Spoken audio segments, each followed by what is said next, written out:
Shalom, doa dan harapan saya dimanapun saudara berada, senantiasa hidup dalam pemeliharaan Tuhan. Kita akan membaca dan merenungkan firman Tuhan, namun sebelum itu, mari kita berdoa. Bapa di dalam sorga, kami bersyukur untuk kasih dan kemurahan Tuhan bagi kami, menolong kami dan memberkati kami hari lepas hari. Saat ini kami akan membaca dan merenungkan firman Tuhan.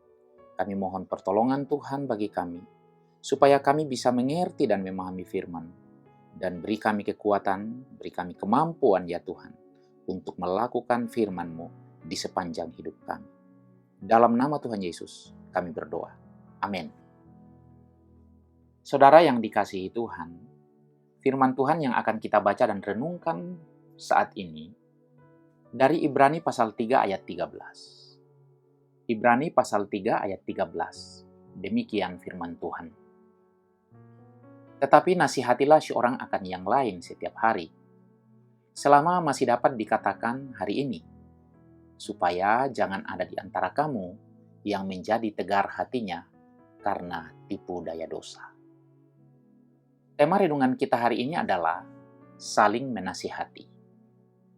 Saudara yang dikasihi Tuhan, sebagai orang Kristen, kita tidak pernah dibiarkan sendirian untuk menghadapi pergumulan-pergumulan terkait dengan dosa kita. Allah dalam hikmat-Nya yang besar menempatkan kita di dalam sekelompok orang percaya yang dipanggil untuk saling memperhatikan dan bersama-sama menghadapi pergumulan-pergumulan yang dapat mengancam kekuatan dan stamina rohani kita. Keluarga ini, yaitu sesama orang percaya, adalah sarana anugerah yang penting yang telah diberikan Allah untuk membantu kita dalam proses kehidupan kita. Itulah sebabnya, mengapa sangat penting bagi setiap orang percaya berada dalam hubungan yang berkomitmen dengan gereja lokal yang berpusat pada Kristus. Karena walaupun masing-masing dari kita bertanggung jawab kepada Tuhan atas kekudusan pribadi kita, namun Tuhan tidak bermaksud kita bergumul sendirian. Saudara yang dikasihi Tuhan, apakah ini berarti bahwa kita lemah dan rentan? Ya, benar. Kita lemah dan rentan. Saya lemah. Demikian juga dengan saudara sekalian. Kita semua lemah dan terbatas. Tak seorang pun yang dapat mengatakan bahwa dia lebih unggul daripada orang lain, sehingga tidak membutuhkan dukungan dan bantuan dari sesamanya manusia. Melalui nasihat sesama kita, Tuhan mengubah kita dari orang yang hidup dalam kebiasaan buruk, menjadi orang yang menyenangi hal-hal yang bermanfaat dan memuliakan Tuhan. Kita membutuhkan nasihat dari orang lain, dan mereka juga membutuhkan bantuan dan nasihat kita yang akan mengubah mereka.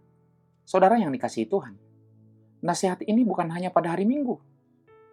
Karena seperti yang dinasihatkan dari ayat yang kita baca di atas, hal itu dibutuhkan setiap waktu, bagi siapapun di antara kita. Tanpa pertolongan Tuhan yang memakai berbagai macam cara, termasuk memakai kita dalam menasihati sesama, maka akan banyak di antara kita yang akan menjadi tegar hatinya karena tipu daya dosa. Karena itu saudara yang dikasihi Tuhan, bersyukurlah kepada Tuhan atas kehadiran orang-orang di sekitar kita yang penuh kasih, menasihati, dan mengingatkan agar kita tidak jatuh dalam setiap dosa. Amin. Saudara yang dikasihi Tuhan, mari kita berdoa. Bapa di dalam sorga, kami sungguh bersyukur Tuhan menempatkan kami berada dalam persekutuan yang baik dengan saudara-saudara seiman. Dan kami bersyukur atas kehadiran orang-orang di sekeliling kami yang Tuhan pakai menasehati kami dan mengingatkan kami supaya kami hidup menyenangkan Tuhan, memuliakan Tuhan, dan menjadi berkat bagi sesama kami. Sertailah kami sepanjang hari ini ya Tuhan. Dengar kami berdoa dalam nama Tuhan Yesus. Amin. Saudara yang dikasihi Tuhan, selamat beraktivitas, selamat berkarya, Tuhan memberkati kita sekalian.